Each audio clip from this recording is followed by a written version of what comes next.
Number को। ठीक है, देखो पहले सबसे पहले 17 नंबर को क्वेश्चन क्या कह रहा हूँ। ठीक है, इस चीज़ की लाजत सुनो।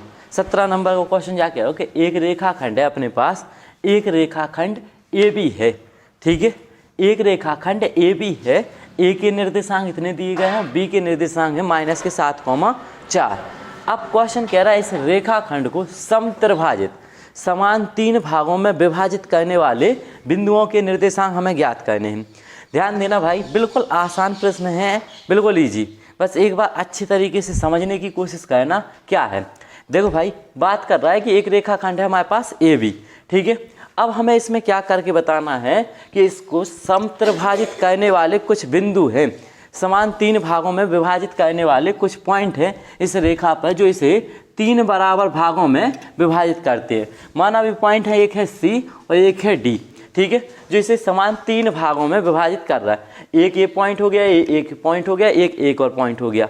तो भाई जिस समत्रिभाजित करने वाले जो पॉइंट हैं अपने सी और डी, माना हुआ है कि ए बी एक रेखाखंड है, इसको समान 3 भागों में विभाजित करने वाले जो पॉइंट हैं अपने सी और डी हैं, तो हमें सी और डी के निर्देशांक ज्ञात करके बताने हैं, यानी समत्रिभाजित करने वाले बिंदुओं के निर्देशांक, यानी समान 3 भागों में विभाजित करेंगे।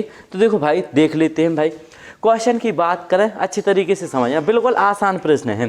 ठीक है, ध्यान दो तना भाई। सबसे पहले माना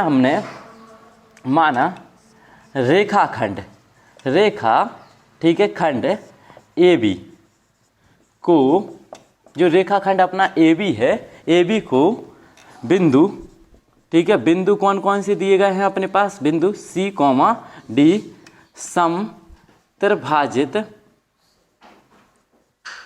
ठीक है, करते हैं, यानी समान 3 भागों में विभाजित करते हैं। समत्रिभाजित करने का मतलब यही होता है। ठीक है, समान 3 भागों में विभाजित करते हैं, यानी बेटा ये वाले जो हिस्से हैं अपने ए सी, इतना हिस्सा, ठीक है, बराबर है सी डी, इतना हिस्सा, और बेटा बराबर है बी डी या डी बी कह सका तो पानी की लाजें। इस प्रकार से ये तीनों भाग अपने समान हैं। ठीक है, तो हमने माना ये तीनों भाग x के बराबर हैं। इस प्रकार से हम देख लेते हैं, इस प्रकार से ये तीनों भाग काय के बराबर हैं, अपने x के बराबर हैं। अब भाई हमें इनके पॉइंटों के निर्देशांक बताने हैं, तो भाई हम सबसे पहले इसके निर्देशांक की बात कर रहे हैं। ठीक है, सी के निर्देशांक के लिए, सी के निर्देशांक के लिए, इसके निर्देशांक के लिए देखेंगे सी के निर्देशांक, ठीक है, के लिए, सी के निर्देशांक के लिए देखें भाई। ठीक है, क्वेश्चन क्या कह रहा है, सी के निर्देशांक कैसे निकलेंगे।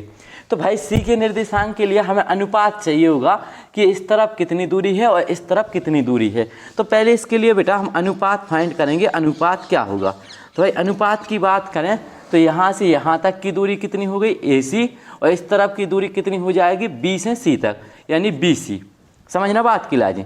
बात करें बेटा ए सी, यहाँ से यहाँ तक की दूरी, लेकिन बी से सी तक की दूरी जैसे हम देखेंगे तो बी से सी तक की जो दूरी है अपनी बेटा वो किस प्रकार से लिखी गई है, देखो बी से सी तक की दूरी, तो ई की लाज अगर प्लस करके लिख दें तो सी डी प्लस के सी से डी तक की दूरी प्लस कितना कह सकते हैं हम, बी डी। इतना तक बात क्लियर हो पा रही कि नहीं।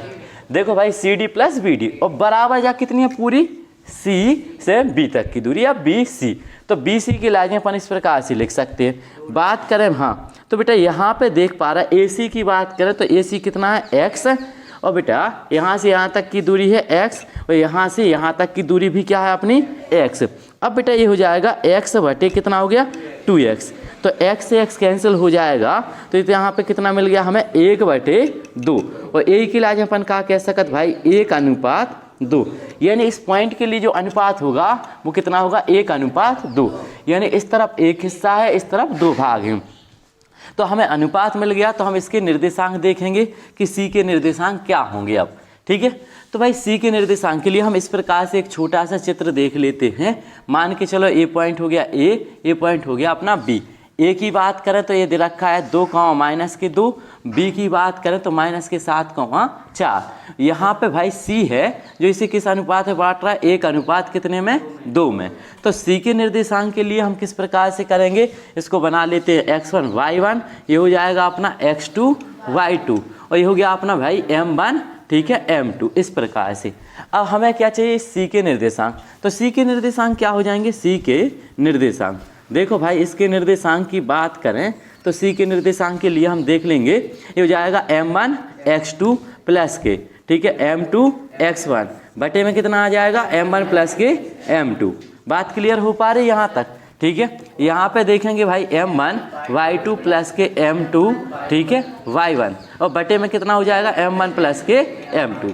देखो सिंपल इसमें मान रख लेंगे तो ये हो जाएंगे c के निर्देशांक। m1 की बात करें तो इसका मान है 1 गुणा x2 की बात करें तो इसका मान माइनस के 7 प्लस m2 की बात करें तो इसका मान है 2 गुणा x1 की बात करें तो इसका मान कितना है भाई 2। इतने तक बात क्लियर। और बटे में कितना हो जाएगा 1 प्लस के 2, m1 का मान 1 है, m2 का मान कितना दे रखा है 2, कॉमा यहाँ पे m1 की बात करें तो m1 का मान कितना दे रखा है 1, y2 की वैल्यू बात करें तो 4 हो जाएगा प्लस m2 की बात करें तो ये कितना दिया गया है 2 गुणा y1 की बात करें, ठीक है माइनस के 2।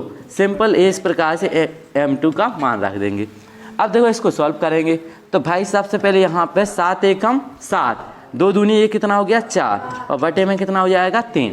यहाँ पे देखेंगे 4 एकम 4 माइनस का गुणा होगा तो ये होगा माइनस के 4 और बटे में कितना आ गया अपना 3।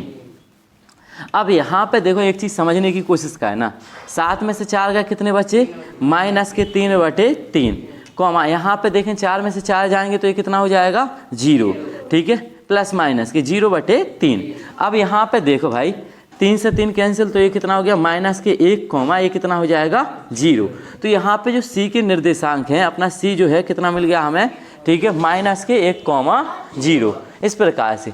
अब हमें बेटा इसी प्रकार से काय के पॉइंट फाइंड करने हैं डी के। इतनी बात नोट कर लो पहले, ठीक है फिर अपन डी के निर्देशांक ज्ञात कर रहे हैं।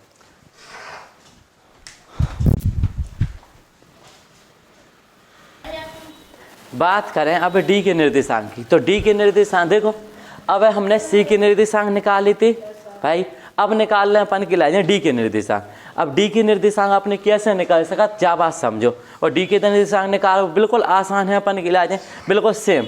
तो भाई देख रहे हैं डी के निर्देशांक के लिए, डी के निर्देशांक, ठीक है निर्देशांक के लिए बात करें, ठीक है डी के निर्देशांक के लिए। तो पहले बेटा इसके निर्देशांक निकालना तो पहले हम कहाँ निकाल लें अनुपात। तो भाई अनुपात का हो जाए देखो ई को अनुपात निकालें डी के लाजें इस पॉइंट के लाजें तो इस तरफ की दूरी बटे इस तरफ की दूरी, तो इतने से इतने तक की दूरी का है AD और बटे में इस तरफ की दूरी का हो जाए BD। तो देखो भाई AD की बात करें, ए से डी तक की दूरी की बात करें तो AD का है अपना देखो ई के लाजे लिख सका AC प्लस के CD, ठीक है। तो इसके लिए हमने कहा लिख दो जो होगा अपना AC प्लस के C और D और बटे में कहा है BD। तो जो है बेटा x प्लस के x, यानी इस तरफ की दूरी x है और इस तरफ की दूरी इतनी वाली दूरी x है, बटे में कितना है 20 है D तक की दूरी x है। तो ये कितना हो जाएगा x प्लस x यानी हो गया 2x बटे x। तो ये अनुपात मिल जाएगा हमें 2 बटे 1। तो a की लाज हम कितना लिख सका 2 अनुपात 1। बात समझ में आ रही कि नहीं, यानी इस तरफ इसके 2 भाग हैं यानी ये दूरी 2 है और इस तरफ की दूरी कितनी है अपने 1। तो भाई ये हो जाएगा अपना 2 अनुपात कितना मिल जाएगा 1। तो देखो बेटा इसके निर्देशांक के लाज हम एक छोटा चित्र समझेंगे, ये हो जाएगा अपना A पॉइंट, ये हो गया B पॉइंट। ए के निर्देशांक सेम है 2 माइनस के 2, बी के निर्देशांक ज्यों के त्यों रहे माइनस के 7 4। अब पॉइंट डी यहाँ पे है डी, ठीक है पॉइंट डी की बात करें पॉइंट यहाँ पे है तो डी के निर्देशांक के लिए पहले अनुपात चाहिए होता है। तो इस तरफ कितनी दूरी है 2 और इस तरफ की बात करें तो इस तरफ 1, तो m1 अनुपात m2, ठीक है m1 अनुपात m2 के मान मिल गए। अब तुम्हारे ला जाए भाई ये क्या होता है x1 y1 होता है अपना x2 और y2। बात क्लियर हो पा रही कि नहीं। अब इसके डी के निर्देशांक चाहिए तो डी के निर्देशांक का हो जाए डी के निर्देशांक। हम बात करें भाई डी के निर्देशांक की, डी के निर्देशांक बस वही फॉर्मूला लगा दो m1 ठीक है x2 और प्लस के m1 ठीक है m2 x1 और बटे में कितना हो जाएगा m1 प्लस के m2 कॉमा हम बात करें बेटा m1 y2 प्लस के m2 ठीक है ये कितना हो जाएगा अपना y1 ठीक है m2 y1 बटे में कितना हो गया m1 प्लस के m2।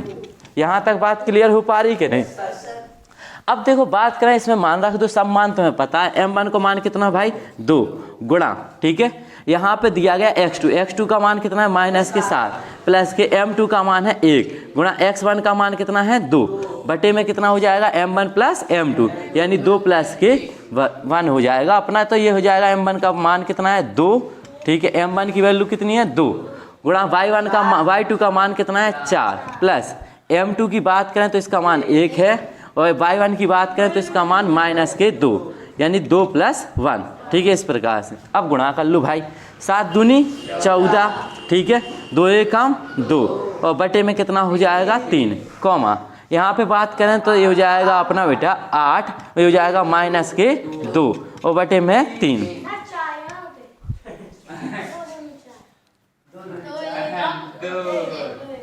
कहाँ पे? अरे भाई 4 दूनी 8 हो जाएगा, ठीक है, माइनस के 2 एकम 2, ठीक है।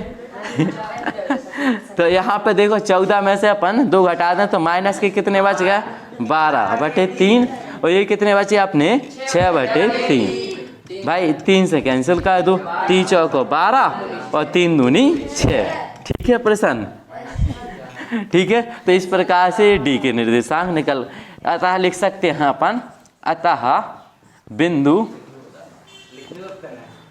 सी कितना है भाई, सी कितना आया था, हाँ माइनस के 1,0 और डी की निर्देशांक कितने हैं अपने पास, माइनस के 4,2 हैं, ठीक है। इस प्रकार से समत्रिभाजित करने वाले जो बिंदु हैं अपने वो सी और डी हैं, इस प्रकार से हम लिख सकते हैं। तो हालांकि क्वेश्चन तुम्हें समझ आ गया होगा, ठीक है, बाकी प्रयास करें, समझने की कोशिश करें।